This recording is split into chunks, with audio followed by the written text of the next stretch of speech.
Next up, the Rick and Rick Awards continue. That's right, we're picking the past year's best in numerous categories. This time out, our list of winners for best social media campaigns of 2018. We're talking about Kellogg's and Dominos, plus KFC, March for Our Lives, and more. And it all starts right here, right now, on the one show where everybody's name is Rick. And everybody rules the world. Hey, buddy, how you doing? I'm well. How about yourself? I was cracking up because I've literally become the overprotective parent of a teenager. But my daughter's high school did this dance performance thing, and they were spectacular. I mean, it was like something out of one of those movies. They were doing flips and stuff, like putting it on and stuff. And so my mental dialogue was, this is awesome. You guys are great. Now put on some clothes and you'll be perfect.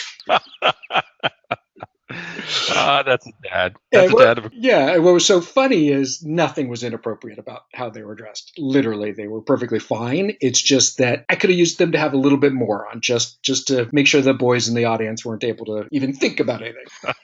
We are here with the second annual Rick and Rick Awards, and we are going to be sharing our picks for the top social media campaigns of 2018. We'll each be sharing our top 3 picks, and it's interesting. Most of the series we have not had any crossover. Last time we had 2 crossovers. This time we have 2 crossovers, but with a twist. That's right. I'm excited to hear you. So my number 3 for 2018 is KFC Royal FCK-Up. This was back in January, and it wasn't a pure play social media campaign. It was just social was a heavy component of it. We talked about this during the show, at least one episode, maybe 2 this last year. But they did this special campaign when KFC London had a change of distributors, and it resulted in fried chicken brand running out of all things, chicken.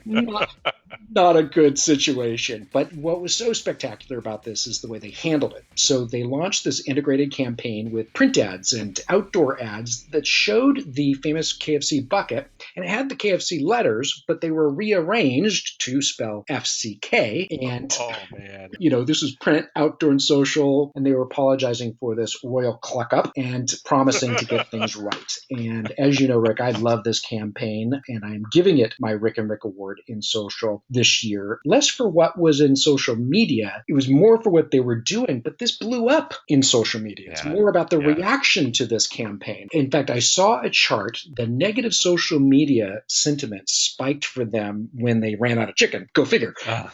The biscuits hit the fan there. But then as soon as they got their FCK together, the campaign hit and negative sentiment collapsed and positive comments spiked. So it was an example of a brand, KFC, just being blunt and self-effacing, and they were apologizing for not saving their 11 herbs and spices, but they did get everything back on track, and everyone loved them for it. And they won huge awards this year. It was just a phenomenally creative and just effective campaign. It's like crisis management perfected. Can you picture working for a company and being the one who presents this as the idea?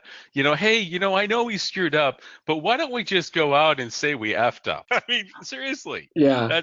That's a pretty brave move for somebody to do. Yeah, I think the English can do that kind of thing in advertising a little bit more readily than us Yankees can. But I thought this was a brilliant way of handling this whole situation in a way that made everyone feel better about them. Anyway, I thought this was a great campaign. So my number 3 is a brand that we've talked about quite a bit. In fact, we talked about this particular activation recently, and that is the Domino's Paving for Pizza. Do you remember this one? Oh, yes. It's a great So for our listeners, Domino's, they have a great history of innovating in the digital world and using social media. Now they've introduced this idea of a pizza tracker. So right on your phone, you can order it, or you can order it even through your Alexa. But then you can track the progress of the pizza being made, it being loaded in a car and driven to your house with an approximate delivery time, which is absolutely fantastic. So again, grabbing this idea of digital and social. So for the campaign, they decided to focus on the idea of getting your pizza home safely is the biggest risk to their product. And so in a series of ads, they showed off how potholes are basically the nemesis of pizza safety. And so they have a camera embedded into a box, a pizza box, showing, the average driver going home. You go over a speed bump, they show the pizza, shaking in the box, hit a pothole, and then everything just kind of like explodes. The stuff is stuck to the top. There's, pepperoni, down, pepperoni down. How did they find that person? Exactly. So anyway, so they really, just kind of drive it home. And then to back it up with their social aspect of it, they asked customers to report potholes in their town that could be the cause of ruined pizza.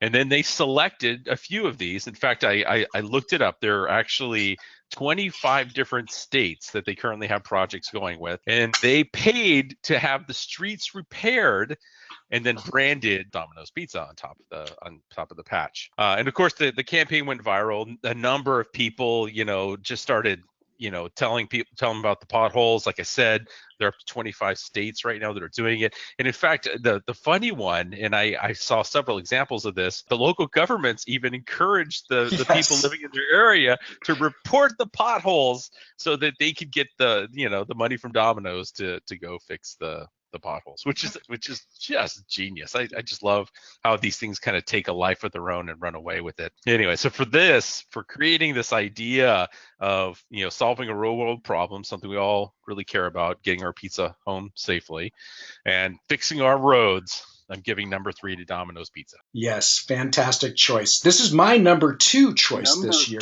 You think about brands wanting to be civic minded and do good in the world. Here's one that fits with the brand purpose, getting pizza to your house on time without it being exploded in the box by the time it gets there, but doing good in infrastructure that's long neglected. I read consumers submitted more than 137,000 of these requests from 15,275 zip codes. And it cracked me up that the municipal governments and the community groups were like, hey, let's go do this. Domino's, you think about it, they got these groups to promote it for them. And so I just think this is great. And I guess they want to expand the program to make sure that they pave roads in at least one community in each of the 50 states before they end this campaign. So just spectacular. My second choice this year is a tie-in between a brand and a TV show.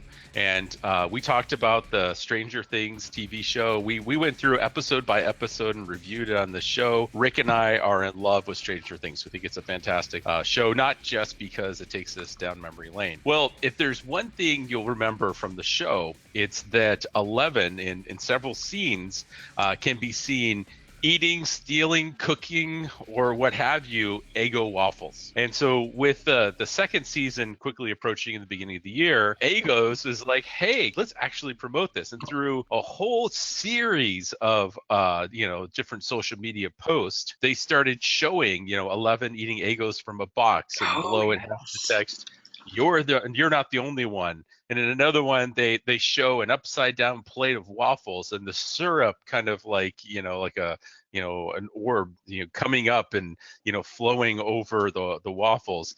And the text says, hey, Stranger Things, are you messing with us again? And so they had this great tie-in between the two properties, the TV show and the Eggos, and it was fantastic.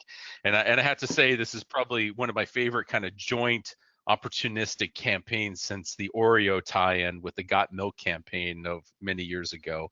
I just think it's brilliant. Okay, so we're going to come back after the break with our number 1 picks for top social media campaigns from 2018. So right back.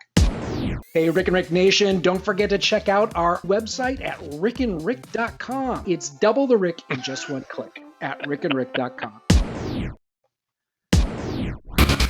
All right, welcome back, Rick and Rick Nation. It is time for our number 1 choices for the top social media campaigns of 2018. My number 1 is an example that is just phenomenal and even game-changing for social media because it's for a cause that shouldn't even exist. The students of Marjory Stoneman Douglas High School in Parkland, Florida, have made certain that mass shootings remain top of mind for citizens. And more importantly, that voters, including those turning 18 over the last year, were out in force during the midterm elections and have been truly amazing in their tireless activism here. The award, probably more than anything, goes to McCann. So here's an ad agency, saw what these kids were doing and created the Vicious Cycle video that became just a phenomenon online. It aired hourly on MTV and MTVU during the midterms, and it does this phenomenal job of walking through a high school and hits on the news cycle that follows school shootings. The camera's kind of going down the hallway. There's the immediate report, and then these empty bubbles showed up, signifying sort of worthless thoughts and prayers from politicians, in the gun lobby's pocket. And then it follows the agency's Price on Our Lives effort. They did another video like this, which featured price tags students could wear to reflect how much they were worth, quote unquote, to politicians who accept money from the NRA and other gun lobbies. This was just amazing. I think you have to recognize that this has created a cultural moment where social media is being used to have a dialogue. I don't think anyone's calling for guns to be taken away. I think that they are calling for common sense ways of helping these things happen less often. So that is without a doubt my number one choice for social media campaigns in 2018. I'm really glad you put this in here. I think it's fantastic. I think in many times the awareness, creating, not only a one-time awareness, but the ongoing awareness of a situation is the path to actually resolving it. And so, I was really excited when I saw this campaign. Okay, for my number one, here's our repeat. You chose KFC for, I think, your number 3, right? Yep. I'm choosing KFC for my number 1. Now, here's why. So often the advertising we see is in your face, or it just feels so like manufactured and artificial. There was something that KFC did this last year that I don't think they expected it to blow up the way that it did, and I think it was fantastic. And so for those listening home, if you haven't heard, the KFC for years has had this commercial about how they have 11 herbs and spices. The 11 herbs and spices leaked out on the internet, because everything leaks on the internet, and we even know what the recipe is. And if you go do a search for KFC's 11 herbs and spices, it comes up. But they did a great thing, which is they didn't just throw it away because it was known. They keep telling you 11 herbs and spices, 11 herbs and spices. And so this year they've decided to reinforce that in a really clever way. And they planted an Easter egg on their Twitter account, and it wasn't noticed right away. In fact, it took a while. I couldn't find anything that said exactly how many days or weeks it was up. And then finally somebody noticed. And what happened is this person looked. He said, "That's weird that KFC is only following 11 people." And then he opened it up and looked at it, and it was Jerry Horner, Melanie Brown, Emma Bunton, Melanie C., Victoria Beckham, Herb Scheibner, Herb J. Watson Jr., Herb Waters, Herb Dean, Herb Sandick, Herb Alpert. 11 herbs and spices. The Spice Girls. So they followed the Spice Girls and a bunch of guys named Herb. It was just so clever. Yeah, that was something that cost them nothing. 11 herbs and spices. Hey, let's go and follow these people and see if anybody, catches on. Yeah, in fact, that was one of my notes here. One of the most incredible things about this is that it effectively cost them nothing in advertising. Yeah. I mean, I'm sure they paid some creative agency who came up with the idea, but I still don't even think it took more than an hour or two of their time. Yeah. Now here's the cool thing, and I think we've talked about this before.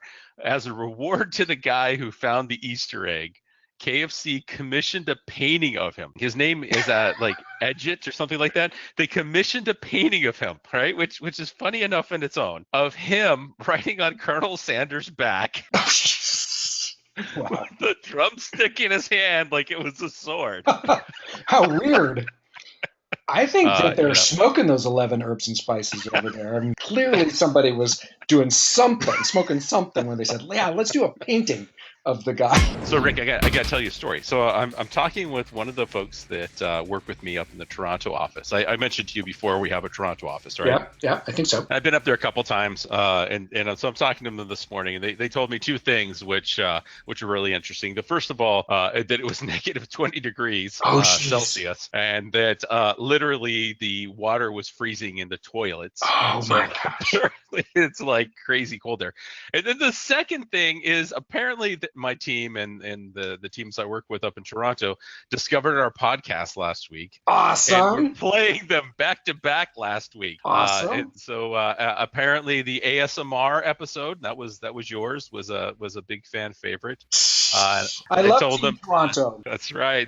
And I told them to also check out the Gifts That Make Noise episode, which I thought was a pretty cool one. So shout out to the team up in Toronto. You know who you are. And let's talk again soon. Awesome. Thanks for listening. And I guess I have to say it this way. Go Team Toronto.